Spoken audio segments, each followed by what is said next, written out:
fellow Americans.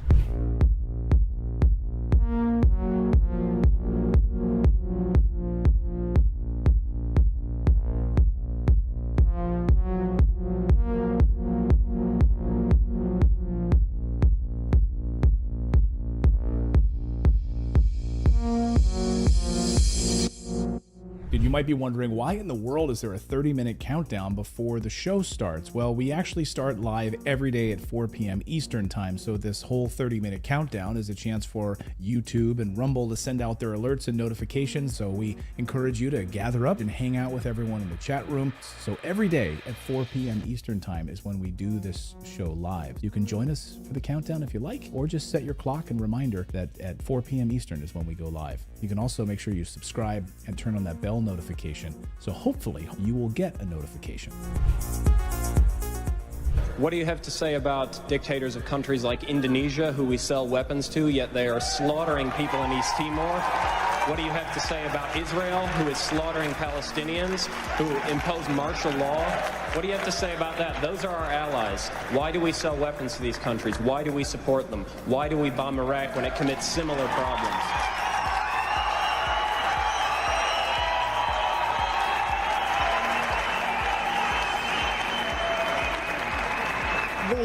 There are various examples of things that are not right in this world, and the United States is trying.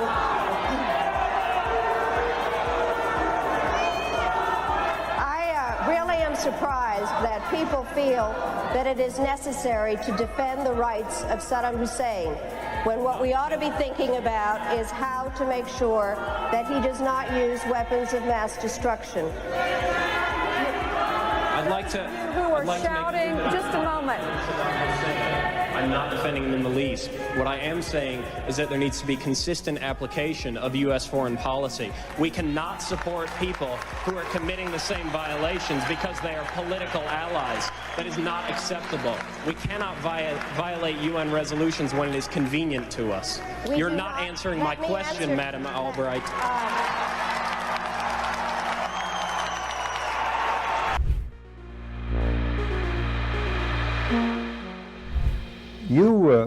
You briefed the press, did you not, when you were there? Well, I had several jobs. One of my jobs was that of analyst. I also was an interrogator and indeed briefed the press when we, the CIA, wanted to circulate disinformation on a particular issue. Disinformation is not necessarily a lie. It may be a half-truth. And we would pick out a journalist. I would go do the briefing and hope that he would put the information in print. What was your percentage of success? We were pretty successful in planting information of a rather rarefied nature. For instance, if we wanted to get across to the American public that the North Vietnamese were building up their force structure in South Vietnam, I would go to a journalist and advise him that in the past 6 months, X number of North Vietnamese forces had come down the Ho Chi Minh Trail system through southern Laos. Now, there is no way a journalist can check that information. That's data derived from radio intercepts, spy in the sky photography. So either he goes with the information or he doesn't, and ordinarily or usually, the journalist would go with it because it looked like some kind of exclusive. Go after these gentlemen. I would be directed to cultivate them, to spend time with them at the Caravel Hotel or the Continental Hotel, to socialize with them, and slowly but surely to try to gain their confidence by dolloping out valid information which was true. And then I would drop into a conversation the data that we wanted to get across, which might not be true. One piece of data, for instance, that we managed to plant in the New Yorker magazine had to do with a supposed North Vietnamese effort in 1973 to develop airfields along the border of South Vietnam. The reason we wanted to plant this information was that we were trying to persuade the U.S. Congress that Saigon should continue to get a great deal of aid and that the North Vietnamese were the chief violators of the ceasefire accord. That was printed in the New Yorker magazine under the byline of Robert Chaplin, as indeed was a great deal of such information which we tried to circulate. Frank, a two-part question. What were the objectives of or what was the objective of the CIA? What about the moral implications of what you were doing in feeding disinformation? Did the objective override the moral implications, moral problems? Well, the objective of the agency in general is to generate intelligence and get it back to Washington, to get at the truth and make sure the policymakers understand it. When you plant disinformation, you are diverging from that objective, and I think probably in retrospect, it was very counterproductive. I am, as an ex-CIA agent, opposed to the disinformation activities in which I was involved. I admit that I was involved, and I think it served no useful purpose. Propagandizing the American public or Congress is not the CIA's job. As to the morality of what the CIA was doing or that particular activity, the war was a very relative thing. It was a relativist environment, and morality seldom came into play when you were operating in the field. In my estimation, a CIA man should be amoral. That may sound pretty shocking to somebody, but what if my morality were that of a Nazi or agent, if you will? You wouldn't want me to be your intelligence officer. Keep the morals out of intelligence. Keep the truth in, and stay away from disinformation.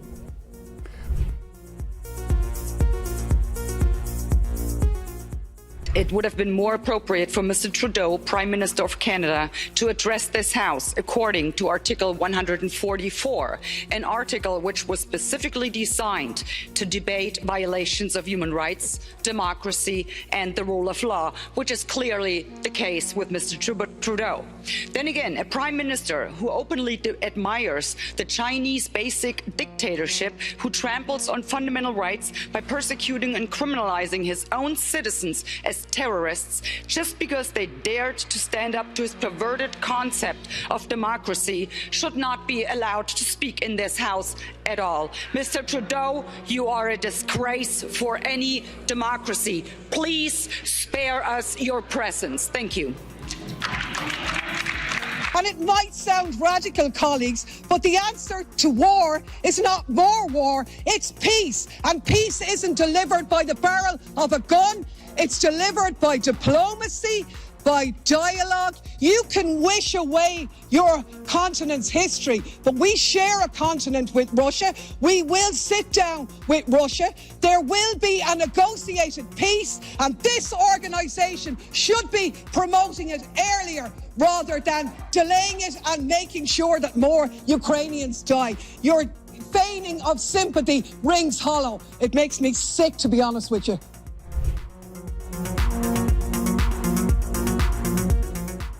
We become involved when disinformation poses a threat to the security of our country.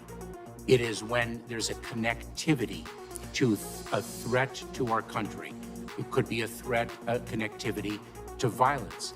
And what this working group does, is precisely what I would think you would want it to do, which is to take a look at the work, the disinformation work that our department has done, and ask the following questions. Do we have policies? Do we have guardrails? Do we have standards? But here's the problem. We can't even agree. We can't even agree what disinformation is. You can't even agree that it was disinformation, that the Russians fed information to the Steele dossier. If you can't agree to that, how are we ever going to come to an agreement on what is disinformation so you can police it on social media? Senator, I have 2 points, if I may finish.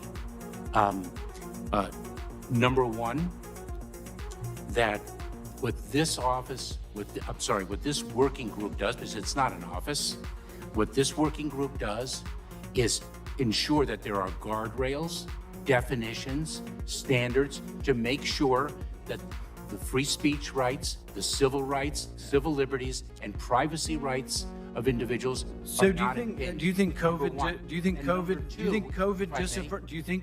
disinformation threatens our national security? And number two, if I may, Senator, and number two, is it your proposition that when the cartels spread disinformation with respect to our immigration policies to try to lure vulnerable migrants to our border illegally? I think you've got no idea what disinformation is, and I don't think the government's capable of it. Do you know who the greatest propagator of disinformation in the history of the world is? The U.S. government. Are you familiar with McNamara, the Pentagon Papers? Are you familiar with George W. Bush and the weapons of mass destruction? Are you familiar with Iran-Contra? I mean, think of all the debates and disputes we've had over the last 50 years in our country. We work them out by debating them. We don't work them out by the government being the arbiter. I don't want guardrails. I want you to have nothing to do with speech. You think we can't determine, speech by traffickers is disinformation? You think the American people are so stupid they need you to tell them what the truth is? You can't even admit what the truth is with the Steele dossier. I don't trust government to figure out what the truth is. Government is largely disseminating disinformation.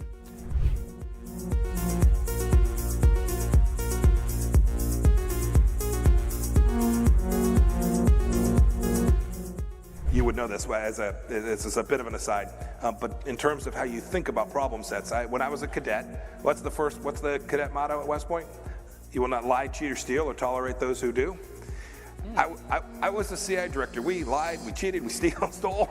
It was like we had entire training courses.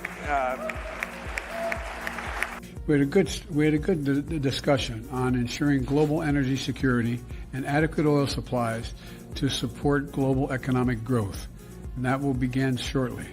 I'm doing all I can to increase the supply for the United States of America, which I expect to happen. The Saudis share that urgency, and based on our discussions today, I expect we'll see further steps in the coming weeks. Are you worried about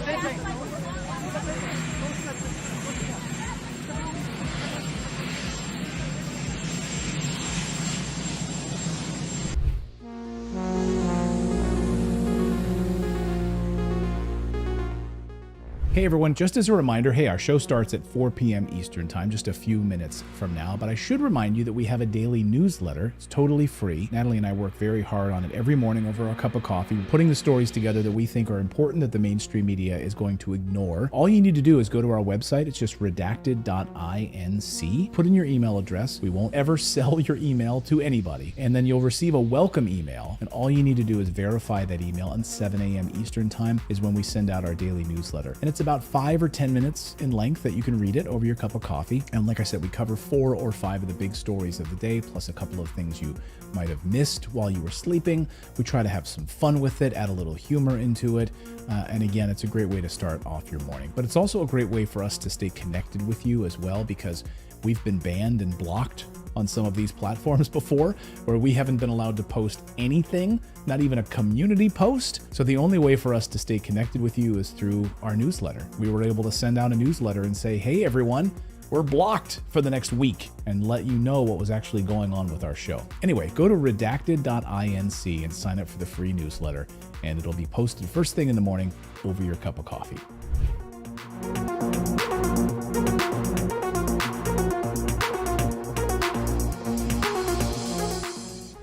One of the hopeful things that I've discovered is that nearly every war that has started in the past 50 years has been a result of media lies. The media could have stopped it if they had searched deep enough. If they hadn't reprinted government propaganda, they could have stopped it. But what does that mean? Well, that means basically populations don't like wars. And populations have to be fooled into wars. Populations don't willingly and with open eyes go into a war. So if we have a good media environment, then we'll also have a peaceful environment. You killed a million people in Iraq. That is a separate... You killed 1 million people in Iraq. It's incredible that you have the brass neck to be sitting here now urging another Iraq war George, after if what I you've was already still in done. Parliament,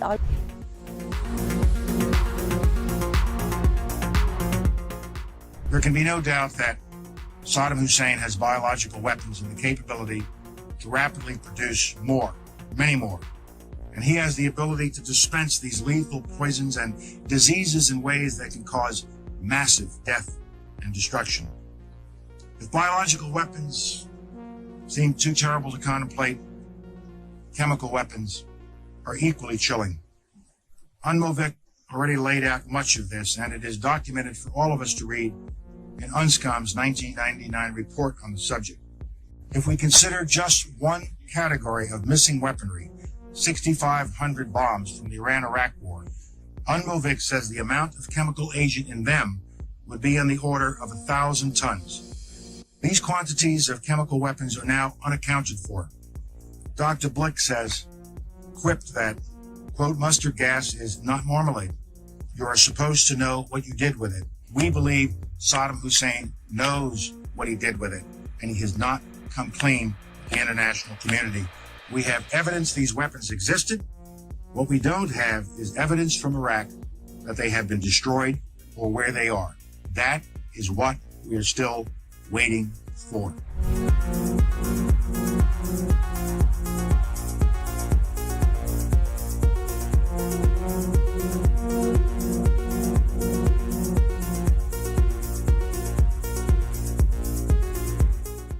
Okay, inspection worth doing, everybody's agreed it's worth doing, and it gets stopped. Yes, sir. At that moment, we're an automatic pilot as far as you're concerned. Period. No ifs, ands, or buts. Now, I respect that. But now, it seems to me the Secretary of State might have a slightly different problem. Secretary of State might be sitting there and saying, now look over there on that side. Now, I remember so-and-so and so-and-so and so-and-so, and the 12 people on this side, they're all the ones that said they didn't want to use force. Now, I'm going to have to go tell the president now that we should, or Secretary Cohen, unleash whatever it takes to get it done. And our military assessment is the same as the majors. The majors' assessment is, privately held but publicly acknowledged later, that airstrikes alone aren't going to do this. Saddam's not going to cave on this. So, now here's the deal. I recommended the president have at it and let the chips fall where they may. A reasonable position for the Secretary of Defense, the Secretary of State to take. But I respectfully suggest, Major, I respectfully suggest they have a responsibility slightly above your pay grade. Slightly above your pay grade. To decide whether or not to take the nation to war alone, or to take the nation to war partway, or to take the nation to war halfway. That's a real tough decision. That's why they get paid the big bucks. That's why they get the limos and you don't. I mean this sincerely. I'm not trying to be flip, because I think, and that's why I said at the outset, the reason why I'm glad you did what you did, we should come to our milk. We should make a decision. But in terms of whether the Secretary of State has no more to consider than you do as the arms inspector. You didn't get in, didn't get my job done, get me in. Period. You made the deal, right? That's the deal. A deal's a deal. Get me in. Scott Ritter, I'm ready to go. It's not how it works. Now, maybe it should work that way. But wouldn't you acknowledge that if you were President of the United States or the Secretary of State, you'd sit there and say, now, okay, old Scotty boy didn't get in. We said he should get in. We want him to get in. It's important that he does get in. They're not going to let him in. So what are we going to do now? We know that France and Russia aren't going to be with us. We're quite confident China's not. We've already run those traps. They're not there. We're not sure where the United States Senate is, but have at it, boys. Go get them. And by the way, Scott and the boys say air power's not enough. I think it's a legitimate debate, Major. I think it's a legitimate debate. But I don't think we should be putting it in the context of, you have somebody up there at state saying, look, how can we weasel out of this agreement? We want to let this guy out there hanging. We're not this. It's a very practical political decision. Same kind of decision General Powell made. Same kind of decision President Bush made. Every president, every Secretary of State has to do it. Like I said, They get paid more than you. Their job's a hell of a lot more complicated than yours. They may have made the wrong decision, and you brought it to light. We should address it. We should say straight up where we are, and we should do it. And for that, I thank you. But it's above your pay grade.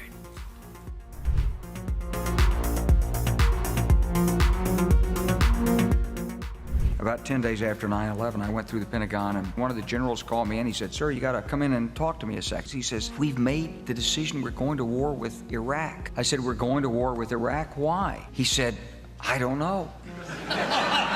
He said, "I guess they don't know what else to do." He said, "I guess it's like we don't know what to do about terrorists, but we got a good military and we can take down governments." And he said, "I guess if the only tool you have is a hammer, every problem has to look like a nail." So I came back to see him a few weeks later, and by that time we were bombing in Afghanistan. I said, "Are we still going to war with Iraq?" And he said, "Oh, it's worse than that." He reached over on his desk, he picked up a piece of paper. He said, "I just got this down from upstairs," meaning the Secretary of Defense's office today, and he said, "This is a memo that describes how we're going to take out 7 countries in 5 years, starting with Iraq and then Syria, Lebanon, Libya, Somalia, Sudan, and finishing off Iran."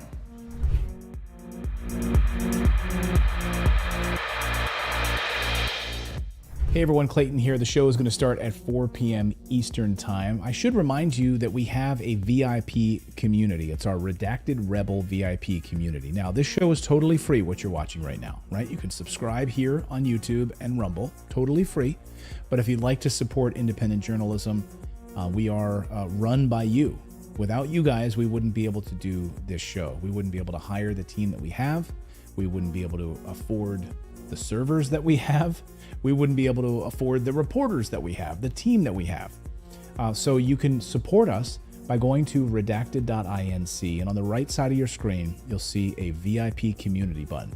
Just click that, and for the price of a cup of coffee once a month, you can support us. We put out exclusive content, early interviews that no one else will see, live streams just for our VIP Rebel community. So again, it's totally free to watch this show, but if you do want to support independent journalism, we would really appreciate it. Come on over to redacted.inc, click on that community button, and decide if you want to sign up or not. It's totally up to you.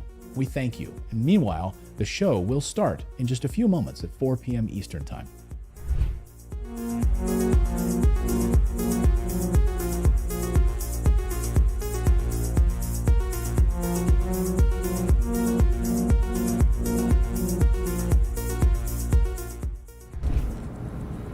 Well, one of the 4 principal functions of the CIA is to gather intelligence and ideally forward it to the president, the users of information, the policymakers, as they say. There are other functions, however, some of them more legitimate than others. One is to run secret wars, the covert action that's written and talked about so much, like what's happening in Nicaragua today from Honduras. Another thing is to disseminate propaganda to influence people's minds, and this is a major function of the CIA. And unfortunately, of course, it overlaps into the gathering of information.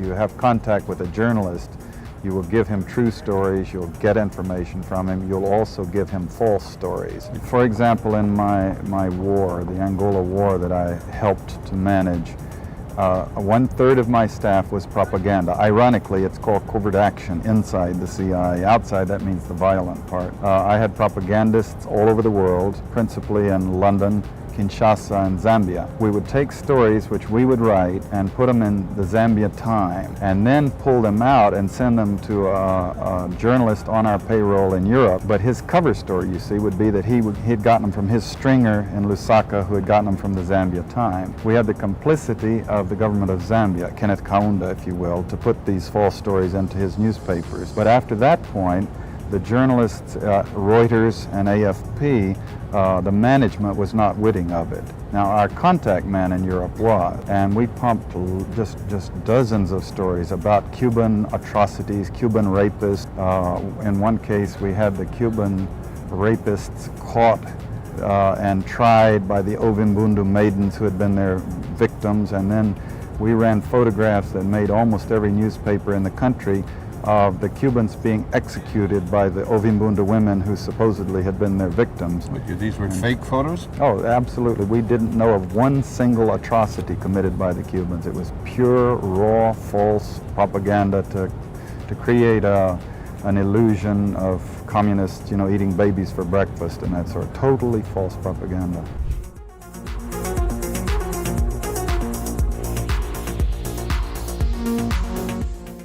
The only reason that I'm allowed to ask you this question is because today the federal court ruled that the government doesn't have the right to determine who is or is not a journalist.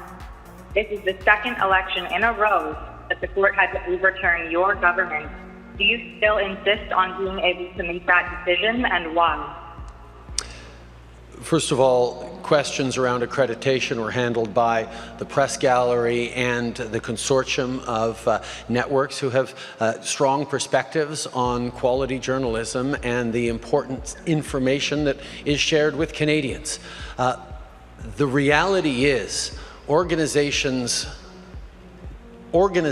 like yours that continue to spread misinformation and disinformation on the science around vaccines, around how we're going to actually get through this pandemic and be there for each other and keep our kids safe, is part of why we're seeing such unfortunate anger and lack of understanding of basic science. And quite frankly, I won't call it a media organization, your group of individuals need to take accountability for some of the polarization that we're seeing in this country. And I think Canadians are cluing into the fact that there is a really important decision we take about the kind of country we want to see. And I salute all extraordinary, hardworking journalists that put science and facts at the heart of what they do and ask me tough questions every day,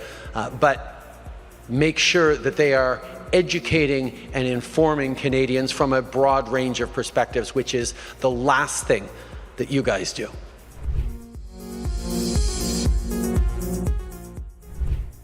Whatever our hopes may be for the future, for reducing this threat or living with it, there is no escaping either the gravity or the totality of its challenge to our survival and to our security.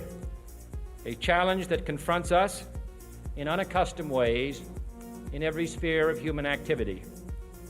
This deadly challenge imposes upon our society two requirements of direct concern, both to the press and to the President. Two requirements that may seem almost contradictory in tone, but which must be reconciled and fulfilled if we are to meet this national peril. I refer first to the need for far greater public information, and second, to the need for far greater official secrecy. The very word secrecy is repugnant in a free and open society, and we are, as a people, inherently and historically opposed to secret societies, to secret oaths, and to secret proceedings. We decided long ago that the dangers of excessive and unwarranted concealment of pertinent facts far outweighed the dangers which are cited to justify it. Even today, there is little value in opposing the threat of a closed society by imitating its arbitrary restrictions. Even today, there is little value in ensuring the survival of our nation if our traditions do not survive with it. And there is very grave danger that an announced need for increased security will be seized upon by those anxious to expand its meaning to the very limits of official censorship and concealment. That I do not intend to permit to the extent that it's in my control. And no official of my administration, whether his rank is high or low, civilian or military, should interpret my words here tonight as an excuse to censor the news, to stifle dissent, to cover up our mistakes, or to withhold from the press and the public the facts they deserve to know.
Welcome, everybody, to Redacted on this Wednesday. I'm Clayton Morris. I'm Natali Morris. And on this show, we tend to cover the stories the mainstream media largely ignores. One of the big stories the mainstream media has been ignoring for about a year now is the fact that Russia, well, under sanctions, is actually, well, the exact opposite of what the mainstream media is telling us. We're going to go there to talk about what is under, like, what life is like under sanctions right now in Russia. Also, the latest on the war and what this spring offensive may or may not look like. We'll talk about that. Plus, this week, something amazing happened. Free speech at Oxford. We're going to bring you the speech, or at least pieces of it, that Oxford whiny babies really wanted to prevent, and were not successful. What do you know? Free speech reigns out sometimes. Sometimes, but then I'm going to rain on your parade a little bit because a friend of the show, Kit Klarenberg, who is a journalist and writes at the Gray Zone on a regular basis, had been detained at the UK airport in London and for 5 hours, interrogated by police.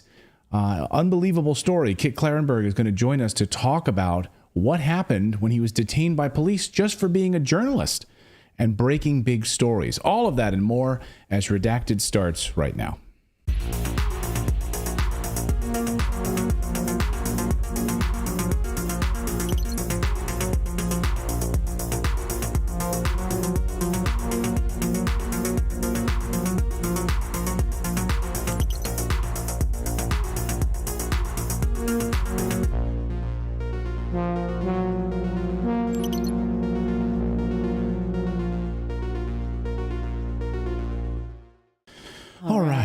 Well, guess what else, you guys? We have a special guest we did not mention off the top of the show is Tom Wheelwright. I mentioned the Wealthability podcast a lot on this show because I like it so much. Tom is usually the only one I really trust for financial education. And if you like financial education, like we both do, you're really going to appreciate his take on the debt ceiling. And that also is later in the show. Yeah, Tom is one of the smartest people that we know, and the smartest, perhaps the smartest tax accountant in the United States. Really, really smart.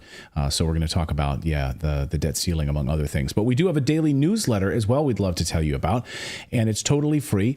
And it is really the coolest newsletter on the block. In fact, all of the kids are talking about it. Like if you go to a high school and you're in the cafeteria during lunch, like the girls aren't talking about the boys aren't talking about the girls. You know what they're all talking about? Is the Redacted newsletter. It's unbelievable. Yeah, it's like just the coolest. It's sweeping the nation. It's unbelievable, but it is really the greatest newsletters to kick off your morning. And it would give you about 4 or 5 big stories of the day, and you can read it in about 5 or 10 minutes over your cup of coffee in the morning with your feet up, with your dog in your lap or whatever. And there we start off with a little like, hey, in case you missed it, some little fun nuggets at the top of the, at the top of the newsletter, and then we get into some of the market news and a couple of the big stories. Anyway, it's totally free, but it's our way to stay connected with you because God knows these platforms love to censor us on a regular basis and ban us and block us. And the only way for us to stay connected with you is through our free newsletter. So go and sign up right now. Redacted.inc is the website, not .com, it's .inc. Put in your email address, and then you need to verify the email. We send you a welcome email, and then tomorrow morning at about 6:30 or 7 a.m. Eastern time, you'll get Thursday's newsletter. So join what all the cool kids are talking about. Redacted.inc is the place to go. Well, a swarm of drone strikes has hit Moscow in the largest attack on the city since the beginning of this war. Putin has responded with strikes in the heart of Ukraine's intelligence service, and Ukraine is trying to fast-track its membership into NATO. Are we at a turning point in this war? Where are we right now? Let's ask former UN weapons inspector and former U.S. Marine Scott Ritter. Scott is back on the show. Great to see you, Scott. You just returned from Russia, and I just got to ask you, I was following your travels there on social media a little bit for a month. Everyone says, Russia is being destroyed with sanctions. It's a shell of its former self. I'm sure the grocery stores are empty. People are starving. Putin is dying of cancer. What is the truth? What did you see when you were in Russia? Well, I can't address any issues pertaining to Vladimir Putin's health. I didn't meet him. So I don't right. know. He's got kidney failure. There's a long list of things that apparently the West loves to say that he's dying of. So, but, for a dying man, I would tell you his presence in Russia is very vigorous and vibrant. He travels a lot. He speaks a lot. He's a visible leader. So if this is what a dying man looks like, then I think Russians will want him to keep dying for a long time, because he's alive and well and living and leading, and that's the important thing. He's leading, and the Russians recognize him as their leader. We speak of the war and the military aspects of this conflict, and I guess we'll touch on that in a second. But Clausewitz, Sun Tzu, and other famous military philosophers have all said something similar along the lines of war is an extension of politics by other means. And this war was never supposed to. This war, first of all, was provoked by the West. I think everybody needs to understand that. This was not a war that Russia wanted. Russia was provoked into this war. It's a provocation that's been going on since 1992. In 2008, the exact consequences of trying to invite NATO or Ukraine into NATO were set forth in writing by William Burns. He's the current CIA director, former U.S. ambassador, and he said straight up, if you invite Ukraine into NATO, you will set in motion events that will lead to a Russian military intervention. He wrote that in early 2008. In November 2008, Ukraine was invited. So the West has been provoking this military intervention for some time now. But the idea was that the military intervention would trigger sanctions that would destroy Russia. You see, it wasn't that the West was going to defeat Russia militarily or that Ukraine was going to defeat Russia. The idea was to hold Russia militarily until the economy collapsed, and then create a sort of Moscow Maidan movement to replicating the 2014 coup d'etat that evicted Viktor Yanukovych. That was the goal. That was the objective. Newsflash, it has failed miserably. I arrived in Novosibirsk, the third largest city in Russia, the largest growing economy in Russia. There is so much investment taking place right now, foreign investment, internal investment. I don't think the people who planned the sanction campaign understand the reality of Russian economy. By sanctioning, for instance, the Russian oligarchs, and taking their money from them. One, it was one of the most welcome moves by the Russian people. They applauded the West for doing that, because for decades the Russian people and the Russian government had been angered by the flight of Russian capital out of Russia by these oligarchs who steal money from the Russians and then take it abroad. So the Russians applauded this. But by locking the Russian oligarch class out of Western investment possibilities, there are now literally $1 trillion or plus of capital waiting to be invested. And these people have no choice but to invest it in Russia. Wow. And so they are pouring money into Russia. A year ago during the pandemic, in the post-pandemic environment, the planners for Russian urban areas were looking for capital. They didn't have enough money. I mean, they were building, but there were so many projects to do, so they had to allocate their resources carefully. They're in a situation now where they don't know how to spend the money. There is so much money available right now that they are literally funding projects that otherwise would not have been funded. You can't go anywhere in a major urban environment in Russia without seeing cranes taking place, buildings going up, and these buildings are already allocated in terms of the workspace. Companies are flooding into Russia from around the world. Newsflash, America and Europe, you ain't the only players in town. In fact, you're nobody compared to the rest of the world. The rest of the world, the global south, India, Pakistan, Iran, China, are coming into Russia, investing. There has been no pause whatsoever. Russia is accelerating right now. Russia is the healthiest it has been ever. In its entire history, Russia has never been this healthy economically. When I go around the United States, there's these little joke stickers, because Joe Biden, of course, is infamously, called everything that's happened wrong in America Putin's tax. Putin did this, Putin did that, Putin did that. And yet people mocked it because they, you get to the gas station, you have high Oprah, and there's these little stickers with Joe Biden saying, I did this, Right. pointing at it. Right.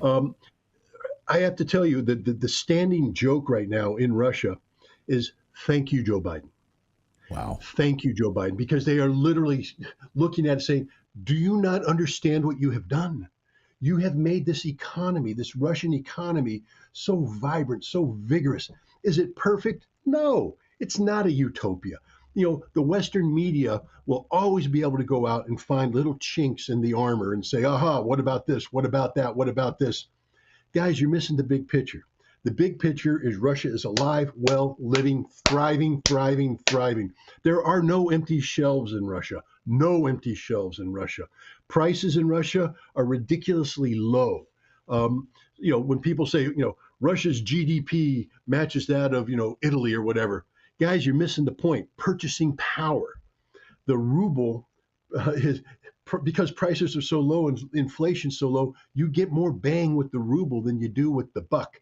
And so even though on paper it may not look like the Russians make as much money, what they're able to do with their money in terms of spending and quality of life is amazing. And then the other thing I will say is this. If you thought you were going to break the spirit of the Russian people, think again. One of the greatest gifts, the second greatest gift that the West gave was creating the condition where Vladimir Putin was compelled to partially mobilize, the 300,000 people that he mobilized back in September. Sent a panic through the non-believers. When I say non-believers, I mean the people that didn't support Putin, the Navalny supporters. Around 300, 400,000 of them fled Russia, much to the glee of the West. You know what Russia did? They opened the doors and said, go.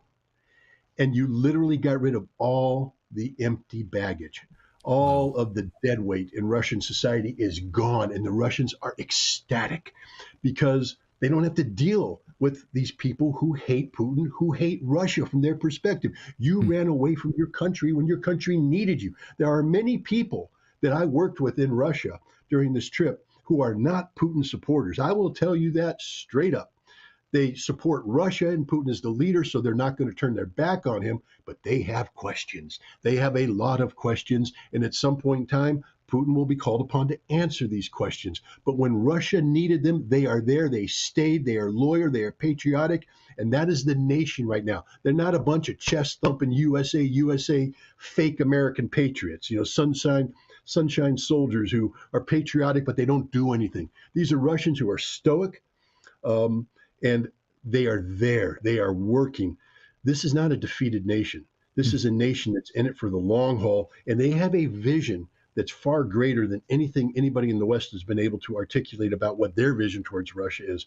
Russia is thinking beyond Ukraine. Ukraine is a big topic. Russia's working that issue. It's frustrating for many Russians that it's taken this long to solve the issue. But the Russians are also looking beyond Ukraine. They're looking towards a world where Russia is part of a multipolar community that the United States no longer directs. The United States is invited to the table, but the day and age of America telling people what to do is over, finished, and that's clear in Russia today. Yeah, it's clear, of course, with the 30 new additional countries that want to join the BRICS nations as well. It's sunsetting on the U.S. dollar, as we've been covering here on this show. You were there then in Russia when that drone strike hit the Kremlin, hit the Capitol. At the time, of course, Zelensky came out and gave a speech, said we had nothing to do with that. The United States now says they did. Of course, we've been saying before that they don't do anything without NATO's supervision or involvement in any of this. So it was all a joke to begin with. And then overnight, or the past 48 hours, we've seen a swarm of drones hitting Moscow. They say, of course, that those the Russian Ministry of Defense says they were all taken care of. A few of them hit residential buildings, though. So when you were there among the people and hearing their response, were they stunned that, oh my gosh, now Moscow is now under attack? No. Look, the Russians know that they're at war. That strike on the Kremlin took place, I believe, on May 3rd, in the lead up to Victory Day. And let me just give you another thing. In America and in Europe, they sell Victory Day, May 9th, as some sort of Putin-generated propaganda exercise where Red Square is filled with the loyalists and there's a lot of made-for-TV moments. Hey, ladies and gentlemen watching this show, Victory Day is real. It's a real Russian holiday. And it's a Russian holiday that resonates with every single Russian because 27 million Soviets died during World War II at the hands of Nazi Germany. There's not a family in Russia that didn't suffer the harshest possible consequences of that conflict. They look to the sky because they know in their hearts that their grandparents, their parents, their relatives are looking down on them, holding them to account for what they do in honor of the sacrifice that was made. This is part of the Russian soul. And that's the other thing I learned on this trip is, in the West, we mock the Russian soul. We hear people say that, we dismiss it. It's real. It resonates. It defines Russia. It is who the Russian people are. So anybody who thought that you can launch a drone strike on Moscow on May 3rd and somehow panic the Russians into doing something, on May 9th, the actual day of the parade, Moscow was struck, I believe, by 9 to 12 drones. You didn't hear about it, but it was there. The drone attack came in. The Russians shot down most of them. It's an issue. Are the Russians frustrated by this? Yes. Would they like perfect air defense? Yes. But these drones are slow. They're low flying. They're hard to detect. And they're just a mosquito bite. It's a propaganda exercise. But the Russians aren't losing sight. This is a nation that is committed to victory, not victory just in Ukraine, but victory against the collective West. And a handful of drone strikes are not going to change any aspect of that. What it has done is liberated the Russian leadership to start taking out what they call decision-making centers. And ask the Ukrainians how that feels. They just lost their military intelligence headquarters. They lost it. It's gone. Everybody in that building is dead. They will lose other decision-making centers if these strikes continue to escalate. Do we know if NATO? This is, of course, we heard reports months ago of major attacks after the last round of these style attacks, where Putin launched on these decision-making centers, a bunker outside of Kiev, specifically being hit with NATO decision makers in there. Do we know? Are these just Ukrainians? Are they NATO as well? U.S. intelligence that we won't hear about that are also hitting these attacks? Anything you know about that? Well, I think the number that was put out on the previous one, which I think took place near Lvov in western Ukraine, was 200 to 300. Now, that's just a ridiculously high number. If you take a look at the documents that were leaked by this airman in Massachusetts, the documents acknowledge that there are boots on the ground. Over, I think, 100 Americans are on the ground. Most of them rotate in and out of Ukraine. Many of them work out of the embassy.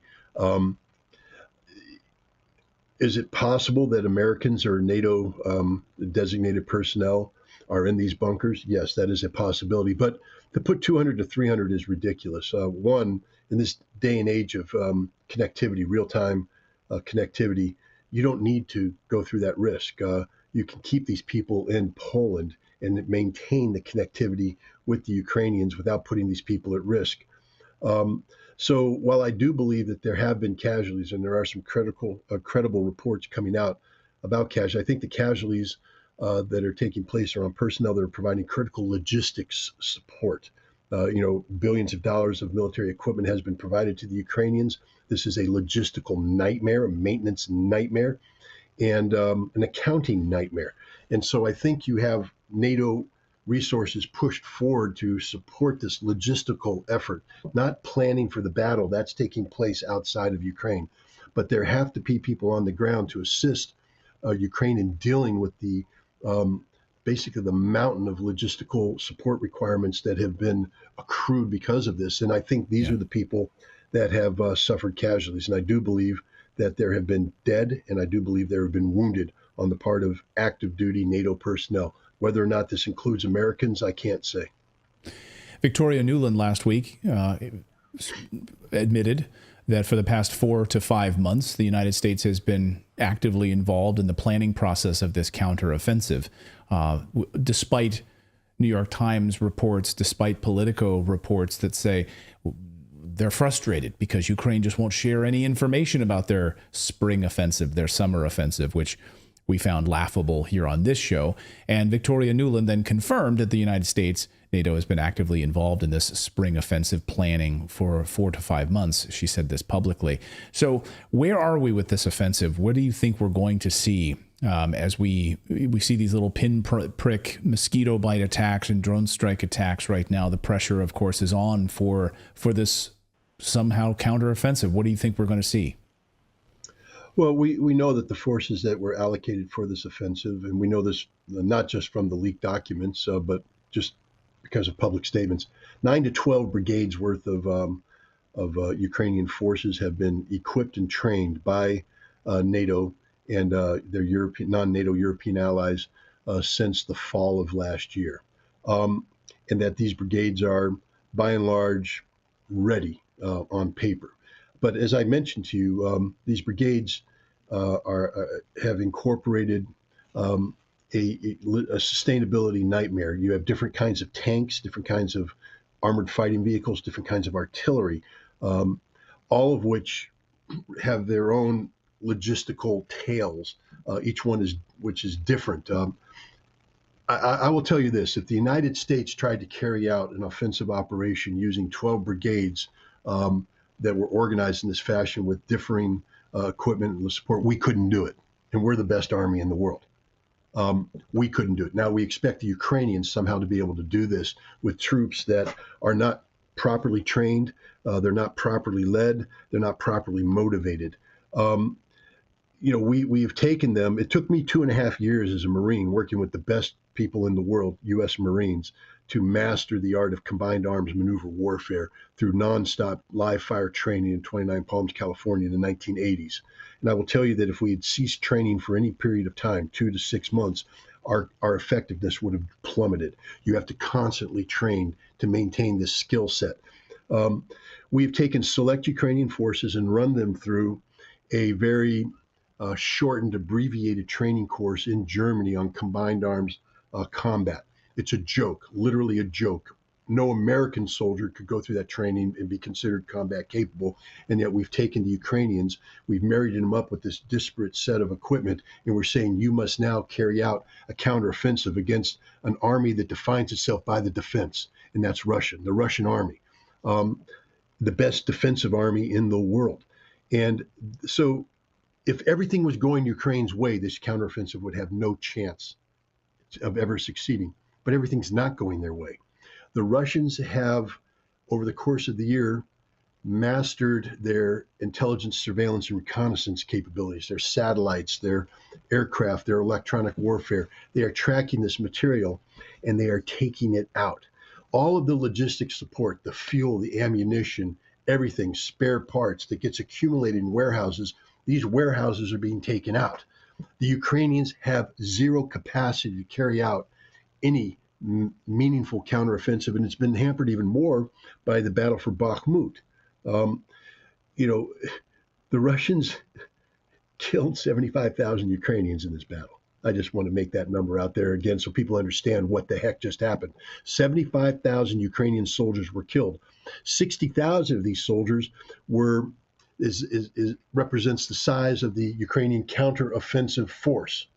So the 60,000 troops that NATO trained for this counteroffensive are no longer available for the counteroffensive because 75,000 Ukrainians died in the Bakhmut area. These troops now have to fill that gap. There are no troops available for a meaningful counteroffensive. And if the Ukrainians attempt to do something to pull forces out, to cobble together some sort of desperate attack, it won't even be Battle of the Bulge like, because they won't get the penetration of the Russian lines. They'll be slaughtered before they get there, and then there's nothing left. And this is what the Ukrainian generals are trying to tell Zelensky right now, is stop playing politics with the lives of Ukrainian soldiers. You already did that in Bakhmut.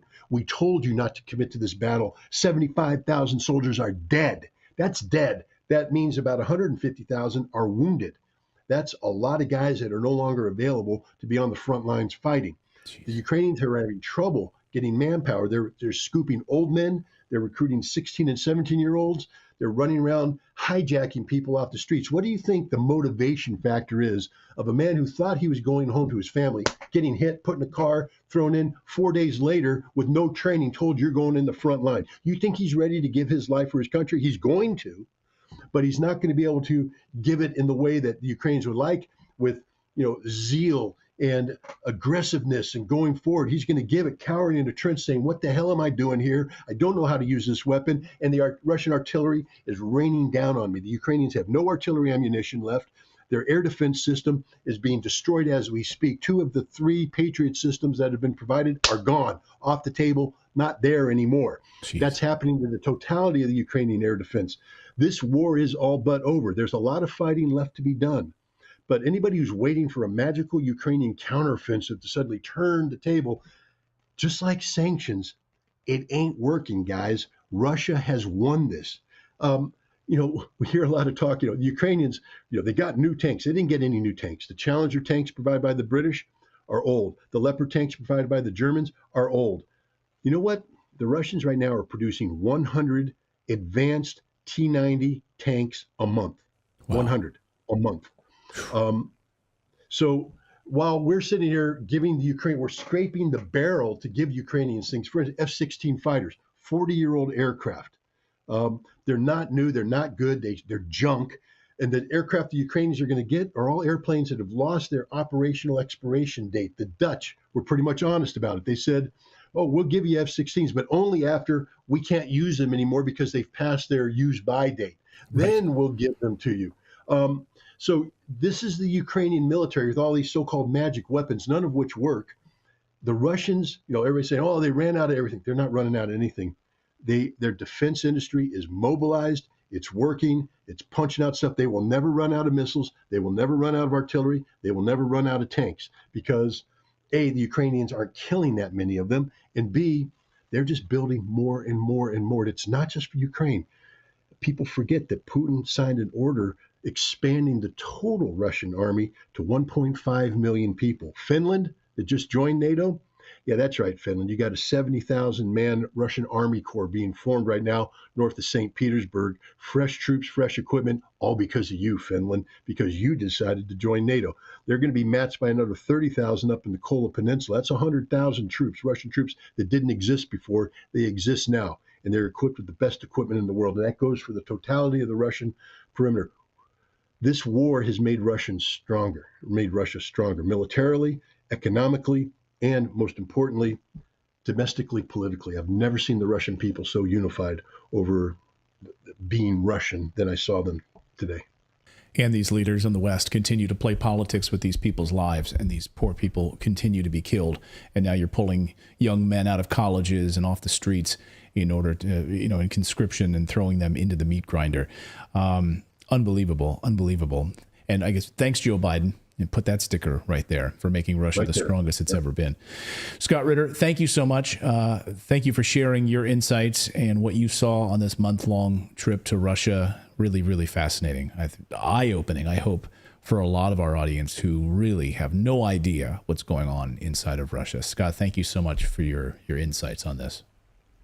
Thanks for having me. And it's just, thank you, Scott. It's just a story we don't see. I mean, it's in the West. We don't see this.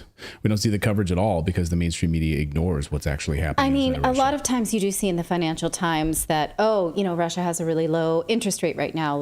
Russia has a low unemployment rate. They have, record GDPs, with a caveat that it's just for now because sanctions are really going to start to take that away. Oh, sorry. What? Yeah, I was just saying. And so there's always like this, don't take this seriously couching of the way the West, right. We're not economists. So, what are we, who are we to say? But when you go there and physically see store shelves stocked with food, and I asked him, I talked, about the malls and like the crowds and that sort of thing. It's just really, really amazing to see that. Yeah, and one other thing I was going to say, and I can't remember. Oh, someone was saying in the chat, I just saw someone just said, you said it was over 6 months ago, Scott. And the point that I think he's been making and Colonel McGregor have been making is that it is over.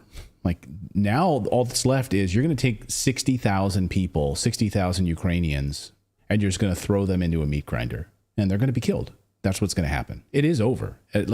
It's all over. You heard Scott say it. It's all over but the fighting. And you've heard that term time and time again. It's all over but the fighting. Yeah, it does seem like the boundary lines are drawn at this point, and this is where Russia intends to stay. And now we'll see, right? Because many people are saying, look, they were only coming in to surround the Donbass, the areas that were asking them for help. Right. They've done it. They're going to stay there. And, this narrative that Putin's going to keep pushing towards Poland, going to take over Poland next and continue going west. Well, we'll see. Right? Now we'll see. Right. We will indeed. Well, we've got more news to get to here on your Wednesday. It's a Wednesday night. Free speech might actually still be alive because, well, we'll tell you about what happened at Oxford. In some places, that's right. We're going to talk about the Kathleen Stock event that went on this week, which, a bunch of college students just whined and moaned and screamed and cried. They're like toddlers. They're literally like adult toddlers. And we're going to show you some of that as well. Kit Klarenberg also joining us from the gray zone. He was detained by UK police on his return trip back to the island. Unbelievable, being interrogated and detained by police for his journalism for 5 hours. Unbelievable that this is happening in this modern day and age. So we're going to get to all of that. Plus, Tom Wheelwright's going to be joining us to talk about the economy and the decline of the U.S. dollar. He'll be coming up here shortly. But first, you don't need me to tell you, but that the U.S. dollar is in real trouble, in absolute free fall. The buying power of the U.S. dollar is declining, and that means that now is a really important time for you to be thinking about where to put some of your money. So, we're not financial advisors, but I will tell you that Natali and I are big advocates of buying precious metals. And when we do, we definitely buy gold coins and silver coins, because right now we are facing a gold and silver boom that could see prices of gold and silver hitting all-time highs. Well, I think Bank of America just came out with a target for the 1 ounce of gold about 3 weeks ago. Their target for this year is $2,500 an ounce for an ounce of gold. It's at about $1,900 right now, nearly $2,000.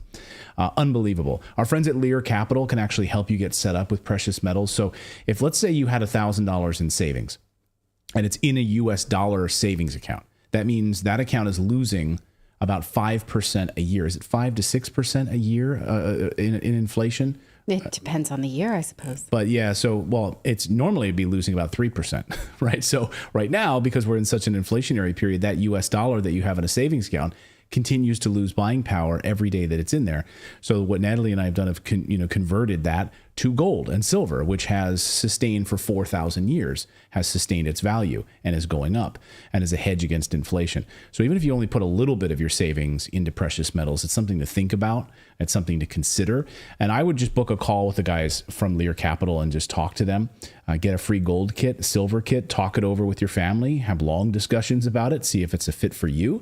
Their 800 number is here on your screen, 1-800-613-3557. So write this number down and call them and just talk to one of their gold advisors, 1-800-613-3557, or go to LearRedacted.com. That's the website you can go to as well, LearRedacted.com. Get their Precious Metals Investors Guide, and they're giving up to $15,000 right now in free bonus metals with a qualified purchase. So check them out. Again, 800-613-3557. Check out our friends from Lear Capital.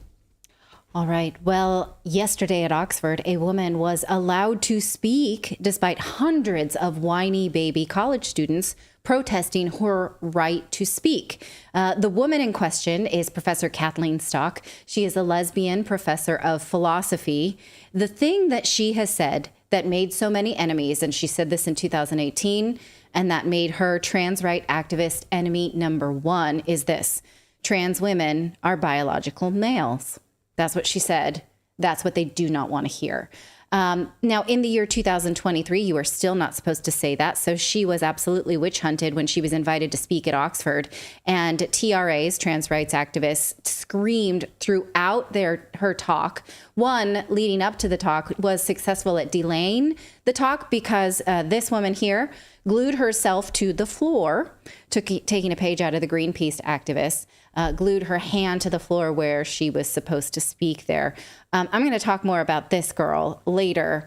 But literally, throwing yourself on the floor is what toddlers do, is what children do when they don't get their way, is they throw themselves on the floor, right? Yeah. Because they feel so powerless. This is not something that should be happening in academia. There should be speech, rebuttals. Go ahead. Speaking of rebuttals, so this person glued their hands to the floor right by the podium where she was going to speak. Yeah. Right. So if that were me, I would have, no, you can stay right there. And I would have literally put my ass right in his face.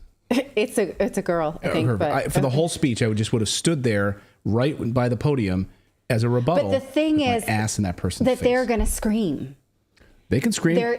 They're going to scream the whole time, and we will see later that they do.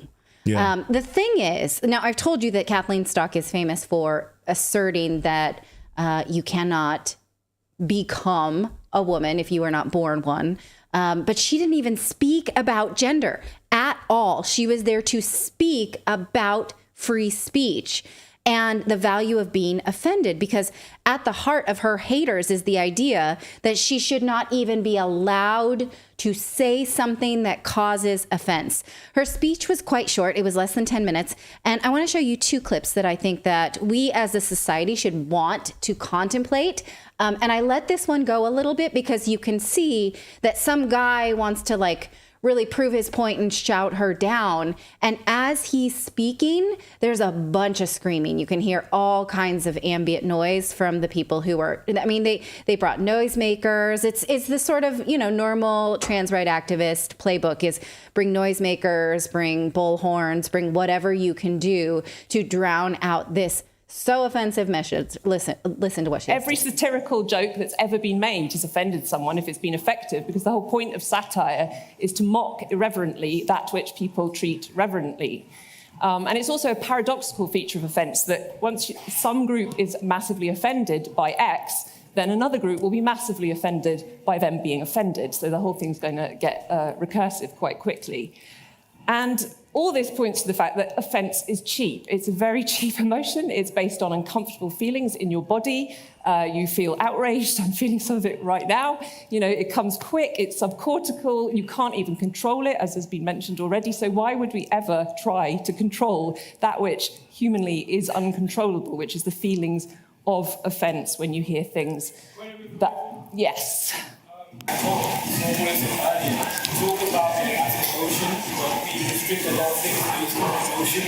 What is she asking?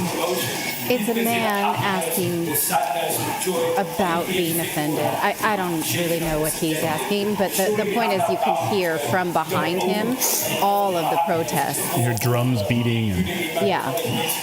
And she just kind of keeps her calm and listens. Okay, that's good. We don't need to hear any more of that, because now you can hear that she's speaking, and you can hear she's kind of rattled because there's just so much distraction. But here is her main argument about a society that wants to avoid being offended so vehemently and what that will do to us. This is her whole point about restricting the whole idea of offense. As I've already indicated, I think that it's a positive value to have a right to offend, and that is not offence is good. That is, the right to offend is good, because every single moral improvement towards a just society has involved massive amounts of offence. And if we restrict offence, we effectively constrain the ways in which society can get more progressive, can get more just, and so on. And the final reason I want to commend this motion to you is that your generation, if most of you are undergraduates here, or certainly younger than me, is terrified of causing offence. You may not admit this. It's sort of even a taboo to admit that you're terrified of causing offence, because of course you're not. You're very moral people and you'd say what you think. But I don't think that's true. I think social media has made everybody very frightened of causing offence, of saying the right thing or the wrong thing.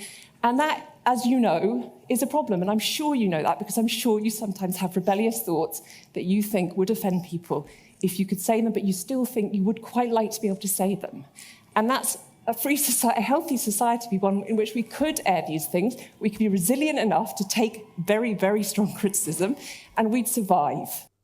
Okay, well, I think that she's demonstrating that resilience, because she is taking very strong criticism, and she is persevering. The TRA's argument is that they cannot survive her offensive words, and they link offense to danger without statistically backing it up. And they argue that they should not even be subjected to distress at all, actually. So back to the woman who glued herself to the floor.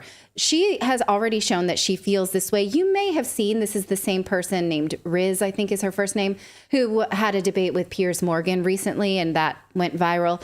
She also recently had an altercation with a gender critical person named Billboard Chris, who tends to get a lot of play in this gender critical space. He's a Canadian man who walks around with billboards like this.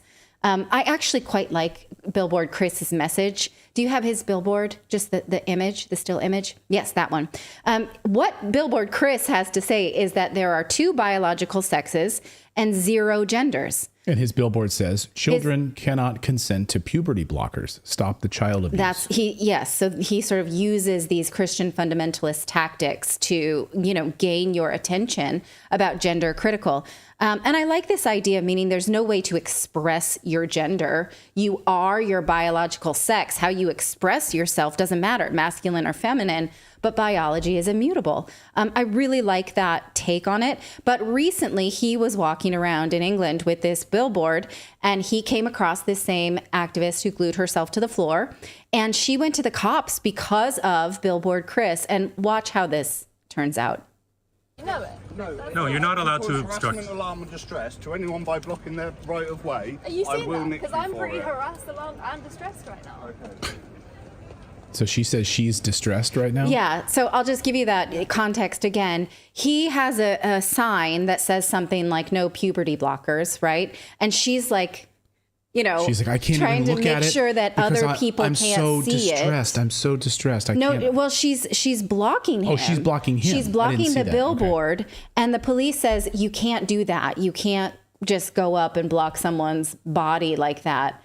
And he says, you can't cause distress to this man by blocking his body. And she's like, what? Because I'm so distressed right now. Look at what I'm looking at and my distress. I think that this is actually a really good way that we should think about the idea of anti-fragility that these young people are promoting for themselves, is that I cannot be expected to become stronger in the face of adversity. I am a delicate flower, and I will therefore wither. You cannot subject me to hard concepts and thoughts and offense. Can we just play that one more time? Because as she points out her but look at me, look at my offense. I'm so distressed. That's why you should be protecting me. I feel like her reaction is so poignant. No, you're not allowed to obstruct. Harassment, alarm and distress to anyone by blocking their right of way. Are you seeing that? Because I'm pretty harassed, alarmed and distressed right now. Okay. Me, look at me. I'm too fragile for this, right?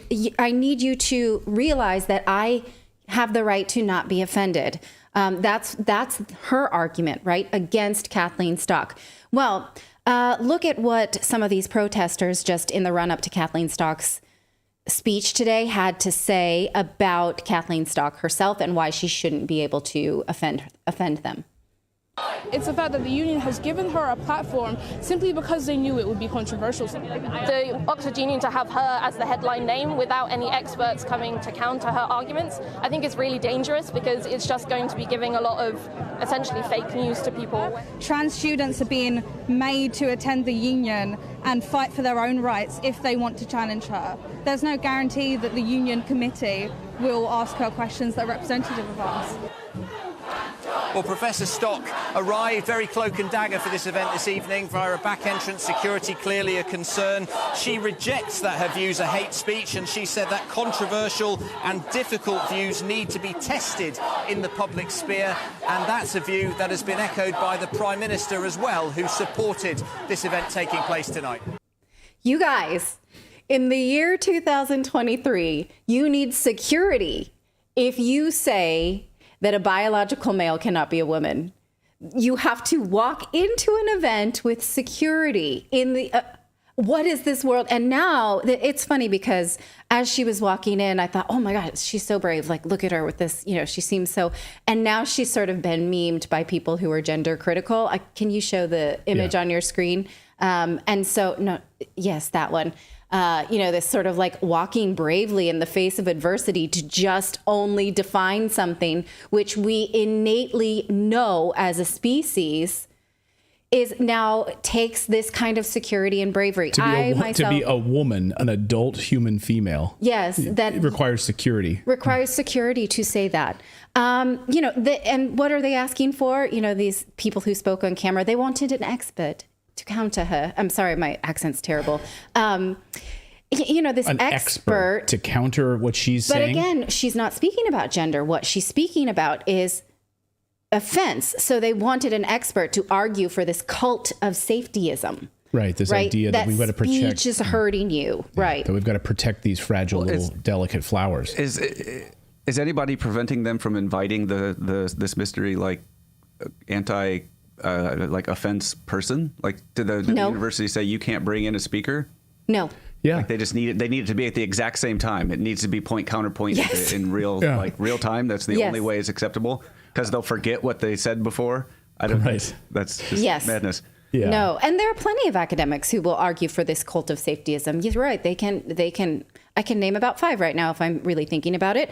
But I want to just give you this background about Kathleen Stock, because there's part of me that knows the history of this gender critical movement, and she's been at the heart of it for a really long time, even though other people like J.K. Rowling or Helen Joyce and Abigail Shrier have become a little bit more known for it, but it was always her at the center of it. And so now I think it's interesting that we're noticing that because she is an academic who has been so harassed that she quit her job at the University of Sussex recently because the university could no longer guarantee her safety. She also is the person that started the J.K. Rowling debate, and I just want to give you that background quickly. In 2018, Kathleen Stock wrote an article against the gender ID laws, and Maya Forstater, who worked at a think tank called Center for Global Development, at the time tweeted about a debate based on Kathleen Stock's ideas that sex is immutable. She was fired for that from her job. And this is the tweet that really got J.K. Rowling to jump into this world, where she said, dress however you please, call yourself what you like, sleep with any consenting adult who will have you, live your best life in peace and security, but force women out of their jobs for stating that sex is real. I stand with Maya. This is not a drill. This is the thing, you guys. This is the thing that got J.K. Rowling the label of TERF numero uno. People in the chat were asking, what is a TERF? Trans exclusionary radical female. AKA a woman. No, it's a woman who wants to assert that we have a unique experience as biological women that men cannot self-select into. So if a woman saying that only biological women can have a period, yes, that makes you a TERF. Yes, absolutely. Yeah. Or if I say, yes, menstruation is an important part of womanhood, that makes me a TERF. Breastfeeding. Or even the women who wore those, pea hats to the Trump rally. Those women were called TERFs because it made trans identified males feel bad because they don't have peas. Oh, yeah, because they were wearing vagina hats. They were shaped as the P word. They called them the pea hats. And that was excluding the men who want to dress up as women. Yes. And in fact, the knitting pattern that went around in advance of the women's rallies was called, we're going to knit the pea hat. And they wore, those. And that was trans exclusionary. Okay, so again, after this tweet, let's just circle back around. They called for J.K. Rowling's head on a platter. And it's worth noting that Maya Forstater has since won her case for wrongful termination, but only after an appeal, because the original court ruling was that her belief that sex is real was not a protected belief. The first judge ruled that her belief that sex was not worthy of respect in a democratic society. Literally, because she said biology is real, the judge ruled that that is not a belief worthy of respect in our society. During the first trial, she was asked these questions. How did you come upon your novel belief that sex in humans is immutable? On what basis do you think male people cannot be female? Can you name a philosopher that agrees with you? Literally, she was asked these questions at trial. Where did she get this novel idea that sex is immutable? It was a clown show. She has since appealed and won. And so, again, this is why Kathleen Stock is so offensive, because she is one of the OGs, which I really like this sort of like gangster look of hers now, walking in like, yeah, I said that. A woman's a woman. I'm an original gangster here. This is why they feel better if she's silenced, alone, deplatformed, and dehumanized. But she spoke anyway, and I think that that's really something. She's not the only one, though. This week in Israel, the same thing happened to Abigail Shrier. Her book, Irreversible Damage, was published in Israel, but 2 publishers refused to carry it because her book makes the case that there is a social contagion to gender dysphoria and that medicalizing young bodies causes irreversible damage. Her speech that she gave was covered by the media like this. They called her like American ideology and anti-trans. They talked about how people just don't want to hear it. 2 venues were pressured by pride groups to cancel her talk, even though hundreds of people had already paid for tickets. And the event had to be moved to a smaller suburban location. And here's how she put it. Like, even despite all of that, attendees had to walk through a throng of hundreds of enraged protesters screaming, blaring horns, and banging drums. Attendees knew that there might be disruption inside. And there was one protester who rushed the stage and had to be wrestled to the ground by audience members, something anyone who bought a ticket knew might happen. And still it was standing room only. So the leftist media declares that only a few attended, but she said it was packed. And it's just, this is a technique totalitarians, she says, have always used to make their opponents feel small and marginalized. And it's an optical illusion because there are people who want to hear that their sexed experiences of their bodies matter. So that's your update on that one. Unbelievable. Well, good for her for being able to speak. And I have to say, we've been incredibly critical of Rishi Sunak here on this channel. And we always call it like we see it, and we call it fair. He stood up and said she should be able to speak. And he came out in her defense and said, absolutely, she should be able to speak. So yeah, he admonished Oxford to keep this on the books. And it, in fact, did happen. And Oxford actually was very vocal about the fact that, like, we think this should happen. We believe in free speech. And again, she was not even asked to speak about gender. Yeah. I don't know if these people actually had any, if they knew that she wasn't even there to speak about gender. They just don't want her to speak about anything. Yeah. So. All right. Let us know your thoughts. Just real quick. I was going to say, like, the idea of, people should have the right to say whatever they want. Nobody has an obligation to listen. So the obligation is on you. If you don't want to hear what they have to say, then don't. Right. But trying to cut it off at the source is just it's ridiculous. It's childish. Yeah. If you've got a closed mind and you only watch things that affirm your world beliefs, like you're one of those like Fox News drones that only like flips on Fox News and keeps it on 24 hours a day, and you just regurgitate what Sean Hannity says, then good on you. Like, I don't want to hang out with you. Yeah, but you can not watch NBC then if that's what you want to do, right? You can't flip around and get a worldview. See, like, how is CNN spinning this story? How are these other things, and just shut it all down and stand in front of people and impede their bodies. I'm reading a book right now that I really disagree with. It's making me super uncomfortable. It's the type of book that, like, I don't know, but I just keep with it because I'm like, is there something here for me? Is there something I can understand, right?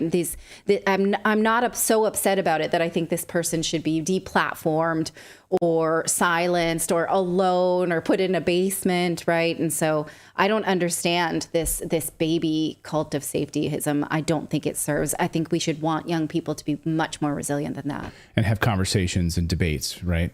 So that's what this show is all about. We hope that we at least open your mind to these different viewpoints, that we don't have one viewpoint and we're all like drones and follow one way or the highway. We want you to be challenged every night on this show. We want you to be uncomfortable every night on this show, because that's the only way you grow. You only grow through discomfort. So all of this like fragility, we're like going to protect these little snowflakes from ever having to experience any discomfort in their lives, is going to raise an entire generation of feeble, fragile failures.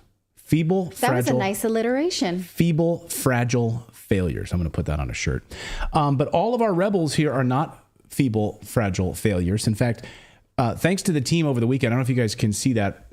I guess you can. It's bright in here, but yeah, they can see it. So we have our goal. We're almost about to hit 2 million subscribers to Redacted. So right here is our Redacted Rebel goal. Thank you, Tim Crowley. Tim Crowley just became a Redacted Rebel. He just became a subscriber. It's free. You can just subscribe. He became a Rebel Plus. He became a Rebel Plus. Oh, he became a member. Whoa, Tim, thank you for becoming a member. You can actually become a member as well. If you become a member, boom, your name gets up there even bigger as a Redacted Rebel.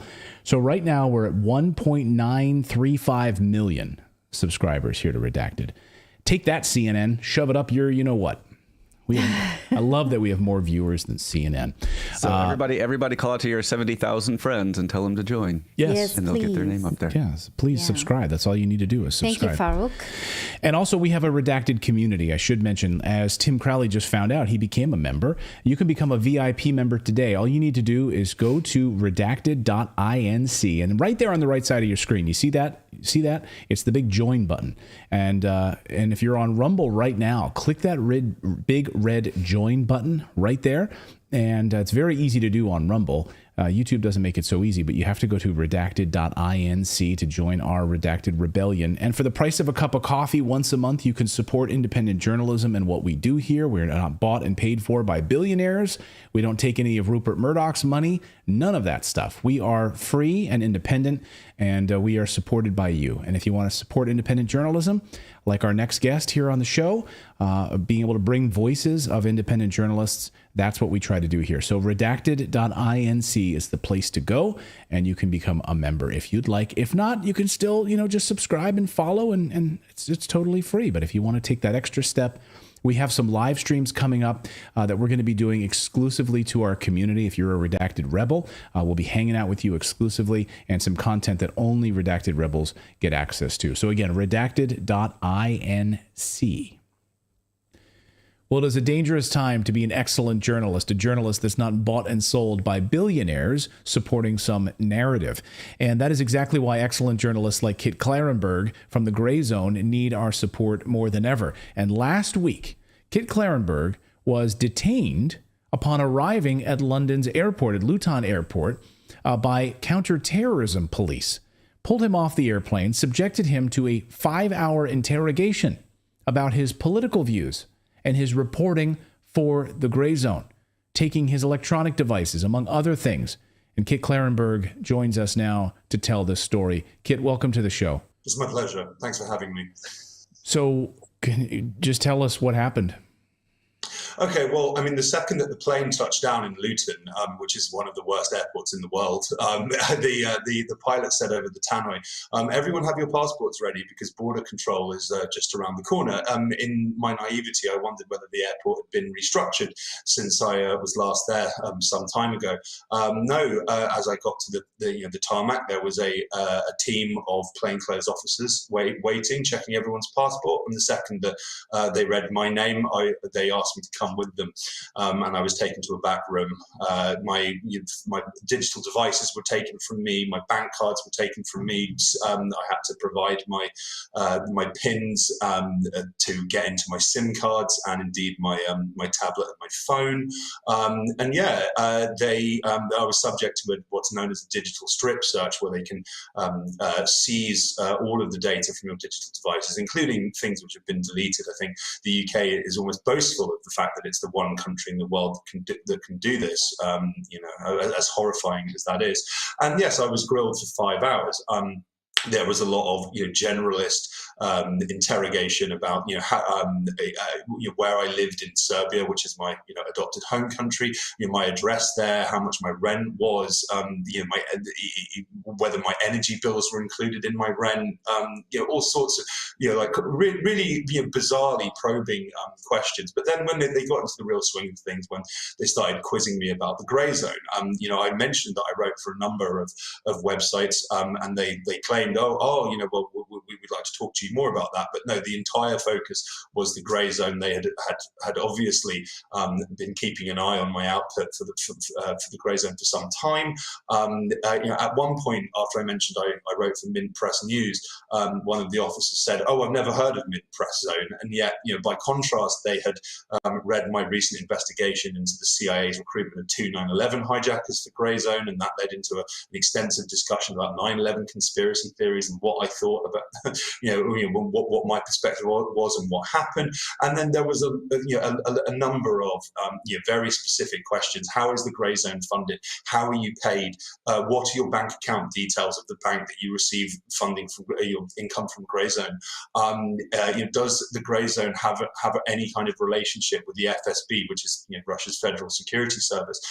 Does the grey zone have a formal agreement with the FSB to publish hacked documents? I mean, at one point I was kind of compelled to say, well, some of the stuff that we've reported on, which seems to have landed me in here, there's no there's no evidence that it that it was indeed hacked, and indeed even if it was, in that context, as a journalist, it is incumbent upon you to make a judgment about the authenticity of material and whether it's in the public interest. In that we don't publish and never would, off-record briefings from anonymous intelligence officials, as a significant proportion of the Western media does almost every day.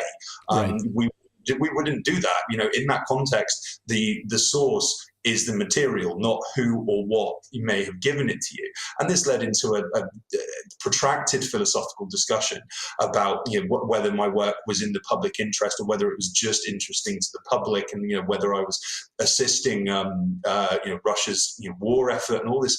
Did I know anyone? Am I in contact with any Russians? Do I have Russian friends? It just went on and on and on.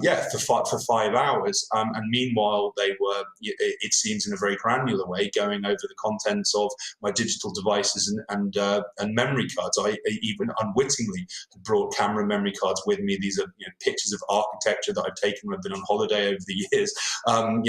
Pity whoever drew the short straw and had to sit there going through photo after photo of brutalist architecture of Lithuania or Spain. It's really quite extraordinary. Did they give it back to you? Did they give your devices back to you? Yeah, I mean, they held my tablet for a week subsequently, and I got it back, and it had tape over the cameras. I mean, quite what they've done with it. I mean, I only use it for reading anyway. They took my phone. That's probably got some kind of spying software installed in it now. Lucky I don't have anything to hide, but I mean, still, these are things which play on your mind constantly. In the wake of an experience like that, and they still have one of my memory cards. It's very old. It primarily has music on it. But yes, I mean, quite what they might find on there, is anyone's guess, really. It's really quite disturbing. And I might add that, yes, that this was explicitly done under the auspices of Schedule 3 of a 2019 Terrorism Act. It's not been used very often. It's primarily been used to target activists. But I think this might be the very first time that they've used it to go after a journalist. And there's all, in the language in the paperwork that I was supplied with is all, in the context of state threats, as if I personally or my reporting poses a threat to the security of Britain, which is, it's really shocking. And I think that, yes, in this, bearing in mind that Britain's leading the Western contribution to the proxy war and is doing all it can to try and pressure the US to go all in, deploy boots on the ground, arm Ukraine to the teeth. In that context, Britain is effectively at war, undeniably so. And then, in that context, I mean, as happened in both world wars, official, direct censorship and the power of the state to criminalize free speech and imprison anyone possessed of, alternative viewpoints to the mainstream, or indeed who is in possession of and willing to disseminate inconvenient truths from the perspective of power, faces the very real risk of going to prison. I'm still effectively under investigation. One, as I mentioned, that memory card is being held on the basis that the investigating officers feel that it may be relevant to criminal proceedings in future. It's truly disturbing, and I'm extremely grateful for the hundreds, if not thousands, of people who have expressed solidarity with me and the Grey Zone, and have recognized the reality that this is an endorsement of the veracity of our reporting and also its significance.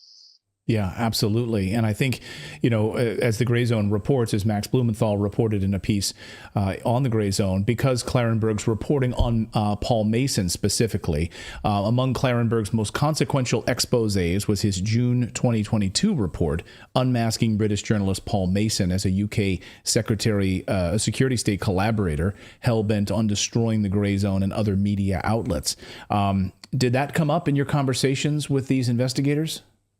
Not directly, but I mean, I do wonder whether the terror police, whose names I never learned, I learned their call signs. It was all very, very odd. I mean, I do wonder whether they or Britain's security and intelligence services have been, fed a large amount of completely ludicrous information or kind of conspiracy theory rubbish about me in the Grey Zone by Paul Mason and people like Emma Bryant, his academic collaborator. Because some of the questions were, do you have set requirements for how much work you do and what you report on for the Grey Zone? And then some of the leaked material that we report, that Max and myself reported on, there is an email in which Paul Mason said that he wanted to find out what our deliverables were to the Russian and Chinese spying agencies that obviously run us. I mean, it's completely farcical. But yes, I mean,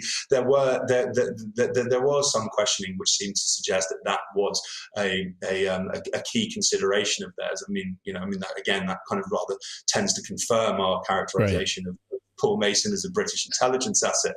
I mean, there was, I think as well that there was as I mentioned, there was an extended discussion about whether things are, whether my reporting was public interest or just simply interesting to the public. The obvious implication being that I had no right to publish this information, even if it was factually true.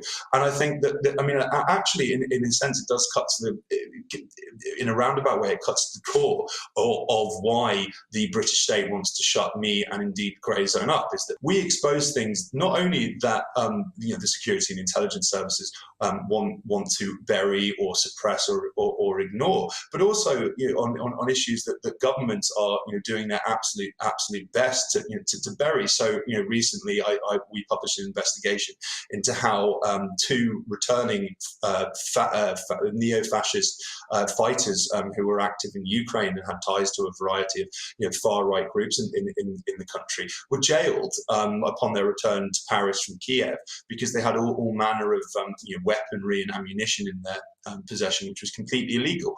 Why did they have this? I wonder. Cut back to the end of last year, my friend and colleague Alex Rubinstein reported on how a neo-Nazi terror cell who'd been planning mass shootings and bombings of civilian targets in Italy ended up in jail. They had deep direct links to Azov Battalion, the far right military grouping in Ukraine, but also Right Sector and Centuria. These are openly neo-Nazi groups that have received extensive funding and training at elite British and American and Canadian military facilities.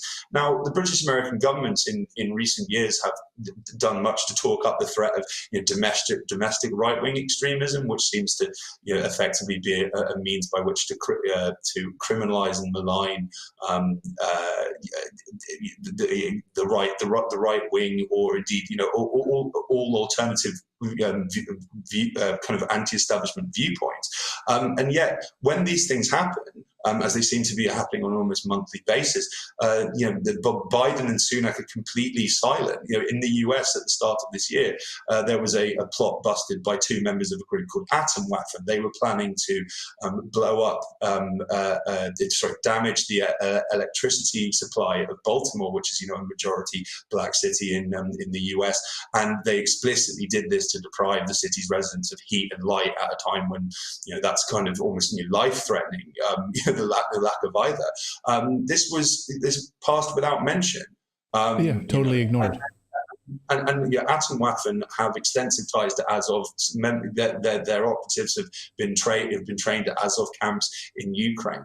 And it's like, so on the one hand, we have this kind of constant drum beating of this extremely dangerous domestic right-wing terror threat, and yet when it actually happens, they don't want to know about it. There was a recent report by Britain's British Parliament's Intelligence and Security Committee that said that lamented the fact that there is no mechanism in place to monitor and keep an eye on returning fascists from Ukraine. It's not a matter of if, it's a matter of when. And it is, the people who will suffer will be the general public. Right. And so yes, I mean that is a deeply inconvenient and grave truth, and we are almost unique in the English language media for having reported on it. Yeah, what the Grey Zone does, of course, is unparalleled, and you're right about that. Because the United States government is more concerned with watching school board meetings right now and tracking the likes of people who go to school board meetings rather than going after people like this. Kit, where did they leave it with you? So this investigation is just going to continue. They're going to hold some of your memory cards. They're going to stay in contact with you and let you know what? What did they tell you after they let you go after 5 hours? Well, I mean, as I say, yes, they are retaining my property on the basis that it might be used in criminal proceedings. So, I mean, that's hanging over me. As I say, I'm still under investigation. Although I was free to leave the UK, which thank God I did. I'm so glad to be off that godforsaken island. And yeah, I mean, I think that they may have underestimated the level of public outcry that this would create. I've seen a large number of people on Twitter today, including people with whom I couldn't disagree more politically and have had, barbed words with in the past, who were making a stink about this, expressing shock and outrage that this could possibly happen, and making the very obvious point that, you might not agree with, what I write, but, the mere fact that my ability to do so is under threat is a significant concern. And yes, I mean, there's no end in sight with this proxy war. I strongly suspect that irrespective of its outcome, when and what happens, it's going to be an extremely dangerous environment for independent journalists. Not least because any objective investigation or analysis of the proxy war will be that this is all round a complete disaster for everyone involved, and the individuals and organisations which have been involved ramping it up, based in London and Washington, have had absolutely no consideration for the blowback or the damaging impact this is going to have on average people. It's going to stay with us for a very long time. Yeah, it doesn't seem to be any end in sight. We're going to continue to fund this, and it'll continue for years to come. And we're hearing that right out of the mouths, basically, of Washington. Kit, we're glad that you're safe. We're glad that you're able to talk with us, and we wanted to have you on to tell this story, and hopefully as a wake-up call for what's happening to journalists out there. Kit Klarenberg from the Grey Zone, thank you so much. My pleasure. Thank you. And I encourage all of you to go to thegrayzone.com and read this piece on Kit Klarenberg and the detainment there that Max Blumenthal wrote. Just unbelievable. Just unbelievable to see what's happening with journalists. I see people here in the comments saying Gonzalo Lira. Yes, in Ukraine, of course. And what happened there. And Julian Assange. Yeah. We've featured a number of journalists, Spanish journalists, German journalists who've been given government papers and told that they're breaking the law for telling the truth about what's happening in Ukraine. Yeah, it's terrifying. It's unbelievable. Well, there's also that. I believe she was Dutch or Danish. I can't remember. Maybe Danish, but there was a reporter that was just like all she did was literally mention that a side that wasn't just completely Ukraine is absolutely great. And Ukraine revoked her press pass, and the Danish prime minister got involved in that. They showed her to the border. The details. Yeah. Yeah. Well, yeah, it's unbelievable. So independent journalists need our support more than ever. So the Grey Zone, and it's GRAY, by the way, Grey Zone. People Whenever I quote them in the newsletter, I can't remember. No, I always have to fix it in the newsletter. It's GRA. It's like, the Grey Zone, GRAY. Anyway, we're glad that Kit is back in Serbia and out of UK right now. So anyway, we've got more news to get to here. Tom Wheelwright I sat down with Tom Wheelwright a short time ago. Actually, he was in studio yesterday, and we had a great conversation. So we're going to play that interview for you in a moment. He's one of the smartest financial tax accountants that we know. He's brilliant. And he's willing to talk about the politicization of the IRS. Mm-hmm. Yeah, the Hunter Biden, right? The Hunter Biden story. I was like, ooh, can we ask him about Hunter Biden? And he was willing to talk about it. Being pulled off of the Hunter Biden case, the IRS agents, the whistleblowers who came forward, being pulled off of that case. He has a lot of thoughts about that as well, as well as the declining U.S. dollar. So we don't want you to miss that. But first, we have a store. So if you'd like to support independent journalism, you'd like to grab a hoodie, you'd like to grab a mug, you'd like to grab a hat. One of my hats there, I wear my Redacted hat every day while I take Grover on a nice long walk. That's my dog, not my son. And we go through the forest, and I wear my Redacted hat. We've got our Redacted mugs and hoodies and all of that. They're really comfortable, and we don't mark up the prices at all. We try to keep them very, very right at cost to help to support the show, but also to keep them as cheap as possible. So that gray hat, that's my favorite one right there. The one right coming up on the screen, and the water bottles and everything else. So go to redactedstore.com. There's imitators out there. People have been making a Redacted store on Facebook and other stuff. No, we don't have a Facebook store.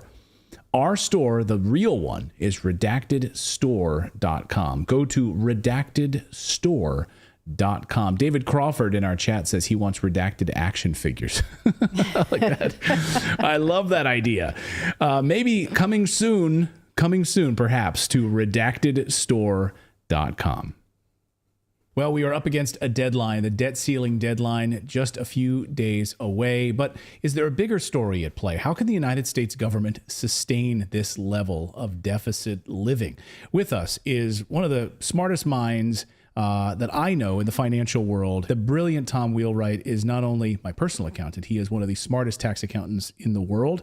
And he is the owner of the Wealthability Network and the host of the Wealthability podcast. Natali and I speak about it often here on the show. And we're so thrilled to have Mr. Tom Wheelwright in studio, in the flesh. So great to see you. It is awesome to be here, Clayton. Just phenomenal. It's really, really a treat. It's our treat. So really excited to be able to talk with you about a number of topics. But first, we wanted to talk to you about the debt ceiling. Of course, that's the thing that's on everyone's mind, which is the expansion of the ceiling. We're going to be able to print more money. And they're arguing that, of course, that they're actually going to lower spending. But that's not really going to happen at all, lowering spending. They're pretending that that's going to happen. So what does this mean for the future of the economy and the U.S. dollar, do you think? Well, obviously, the more money you put in the economy, inflation is just more money chasing fewer goods. And, supply chain comes back on, we get more supply up and running. As long as they balance, it's okay.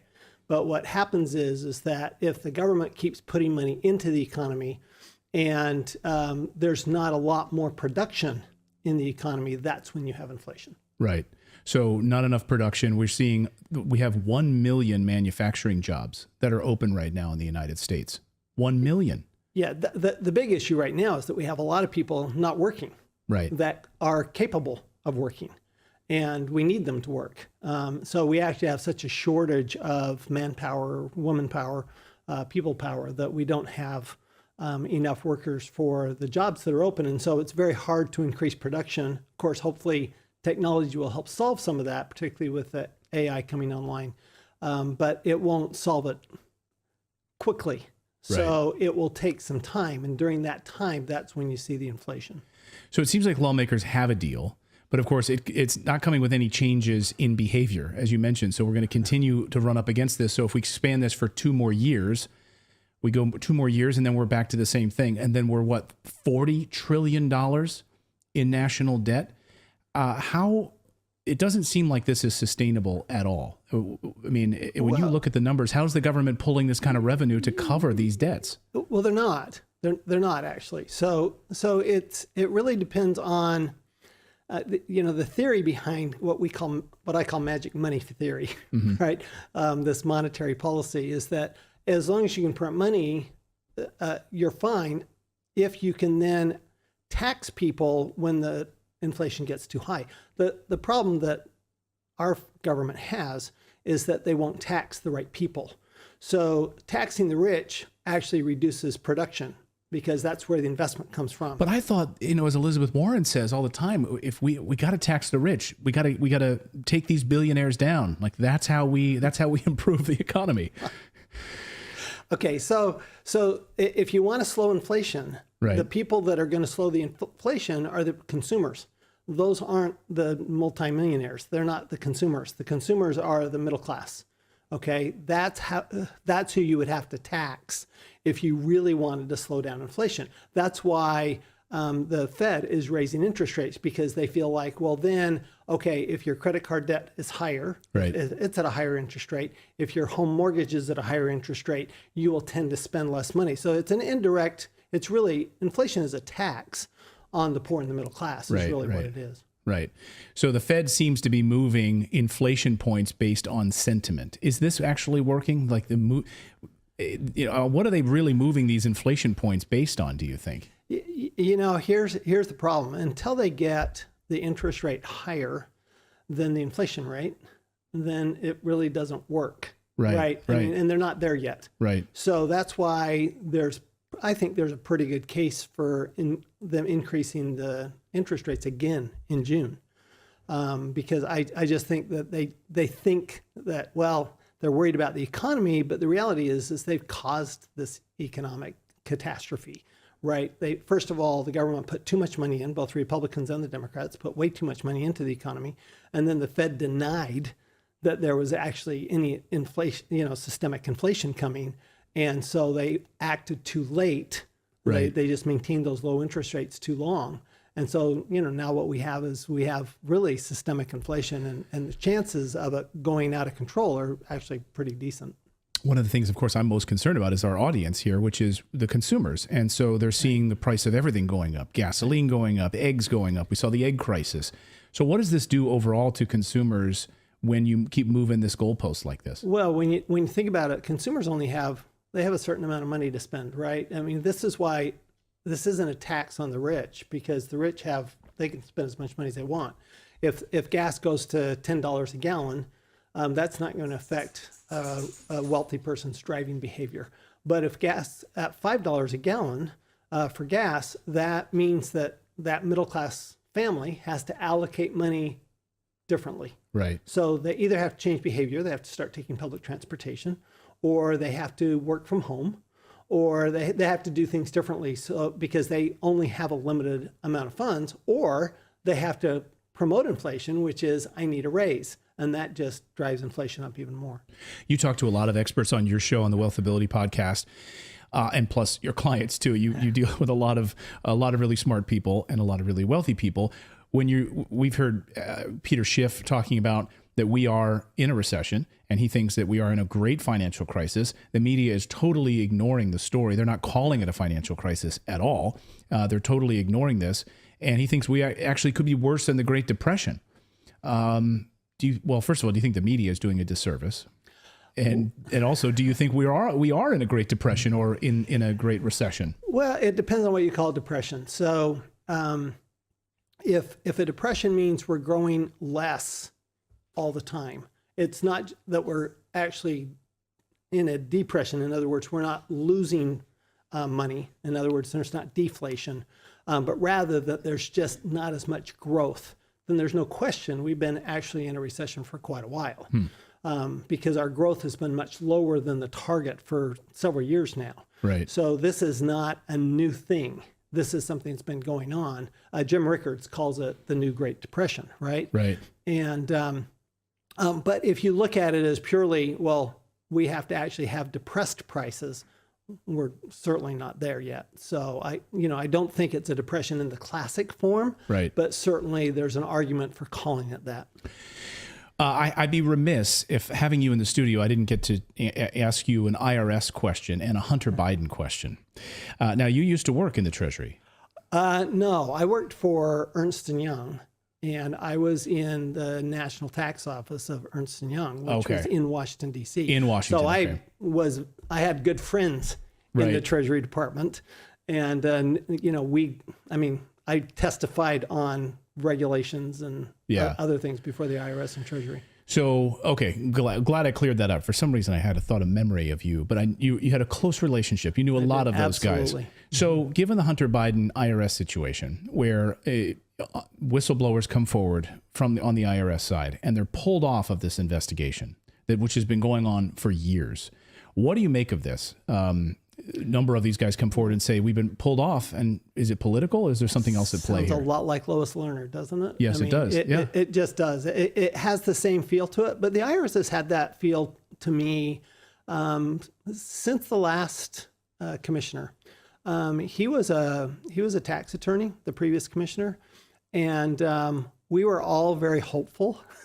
And he like turned really fast, and we thought that he would. And what he did was he just said, well, all the people he had represented before, he just said, well, they're criminals.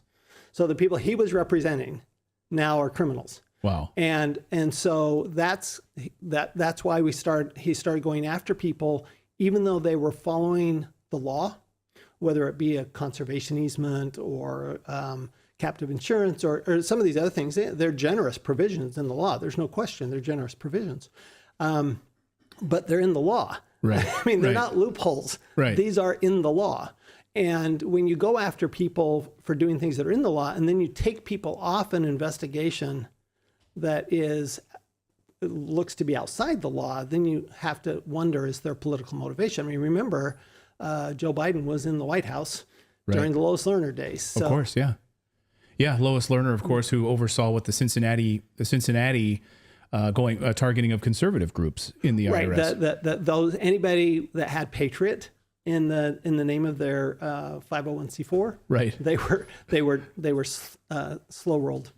Unbelievable. I know you avoid getting into overly political in your Wealthability podcast, but we have seen the IRS become even more and more political. And then we hear this announcement about we're adding 80,000 IRS agents, and one of the caveats to that employment is that they will be armed, like armed IRS agents. No. So let's be clear, okay? There are IRS agents and there are IRS auditors. IRS agents have been around ever since the beginning of the IRS. They are federal law enforcement officers. There's about 2,500 of them. And they're going to raise that to maybe 3,000. Okay. And they are the ones who carry guns. They're the armed ones. If you have an IRS agent come to your house, you did something really bad. I mean, like you didn't pay over your employees' payroll taxes for months and months and years and years. Wow. So these are the people who come to repossess your car. They come to repossess your house. You've done something really bad if an IRS agent shows up. What they're talking about is hiring a lot more IRS auditors. And so what they're doing is it's really interesting. They're taking all of the current IRS auditors and moving into supervisory roles. So they're just immediately getting a promotion. And then they're bringing in young, brand new IRS auditors that will be green. I mean, they're really brand new. And then they're bringing a bunch of lawyers. They're bringing a bunch of IRS lawyers. And a lot of that money is going to go to lawyers. And the reason is because here's how this is going to happen, Clayton, is that they're going to do what I call a checklist audit. And they will come in with a checklist and say, okay, I need this. Mm-hmm. I mean, I've handled a number of audits over the years, and they give you a information document request called an IDR, and it asks for pretty much the same things every time, right? Here's the typical thing. Well, they're going to come up with even more specific checklists. And if you don't meet that checklist, you're just going to be denied. Now, the concern is that they will not have enough experience. So they will not be able to make judgment calls. Without experience, you can't make judgment calls, right? You don't know how to make those judgment calls, or they won't have authority. And so what will likely happen is that you will just be denied. Well, then you'll say, well, then I'll go to the supervisor. Well, that's probably your best shot because the supervisor's got experience. Let's say the supervisor says no. Well, then you have to go to either appeals, which in many cases is a rubber stamp of the IRS, or you actually have to go to tax court, which can be like, I had an attorney tell me that to take a captive insurance case to tax court is going to run about $2 million. Wow. So what it means is you have an 800-pound gorilla who is able to sit on you. And you're going to have a lot of people, they already are now, that they're turning over their checkbooks because they can't afford to go to court. And the IRS just has basically an unlimited amount of funds. And when you give them another $80 billion, well, good news is this budget deal is taking away about $21 billion of that. and it's coming from enforcement. So that's good. It's not going to come from technology. It's not going to come from customer service. It looks like it's going to come from enforcement, which is good, because that's 80 billion is probably too much. They need some. Yeah. Okay. They certainly need to upgrade their technology for sure. And I would hope that they would spend most of that money in technology, because that's where the best enforcement comes from anyway, right? They check your 1099 against their copy of the 1099. They send you a notice. That's easy. Right. That's the kind of enforcement we should have. We shouldn't have full-fledged IRS audits. We shouldn't need them, because technology should be able to handle that. Well, there we go. Thank you for clearing that up. So it's not 80,000 armed IRS agents showing up at people's houses. Yeah. Well, of course, when you see the job postings and you see armed, you will be carrying a firearm. Well, that was for the IRS agent. And, right. And that is a very limited position. There are very few of those. They should have done a better job of explaining They did this. a terrible job of that. They need to hire somebody in their very bad PR department. Tom Wheelwright, great to see you. People should check out your podcast if they're interested in, the tagline of your podcast is? The tagline podcast is way more money and way less tax. Way more money, way less tax. And he teaches you how to actually do that and navigate this crazy tax code. I highly recommend it. One of the smartest people I know. Tom, great to have you here in studio. Thanks, Clayton. Great to be here. My pleasure. Oh, and we should remind you that we do have a daily newsletter. We would love for all of you to subscribe to the newsletter. Just go to redacted.inc, where we cover the debt ceiling. Of course, we've been covering that just about every day as we look at what Congress is going to do there. So all you need to do is go to redacted.inc. It's not .com, it's .inc. And then just put in your email address, and then you will receive a welcome email from me, from Clayton at redacted.inc. And you just need to make sure, go in your spam folder, probably go to your spam folder, it might go to your junk folder, something like that. Then just, you'll need to verify that you want to join the newsletter. And then just put us in your VIP list, move us over to your inbox. And then tomorrow morning, when we publish the newsletter first thing, about 6:30, 7 a.m. Eastern time, you'll receive that newsletter, and you can read it in about 5 or 10 minutes. And we cover like 4 or 5 big stories of the day with a little humor. We try to make you laugh a little bit. We try to make you smile. We try to start your day off on the right foot, giving you some really important information that the mainstream media ignores. And then you're on your day. You can read it in about 5 or 10 minutes. Anyway, go to redacted.inc, sign up for the free newsletter, totally free, and you'll get the newsletter first thing tomorrow morning. And I just want to thank all of you. Thank Tom again for joining us here in the studio. Thank you to all of you who subscribe to the show and are a part of our Redacted community. Thank you for being a Redacted rebel. We really, really appreciate it. We'll be back here tomorrow at 4 p.m. Eastern time. Have a great night, everyone.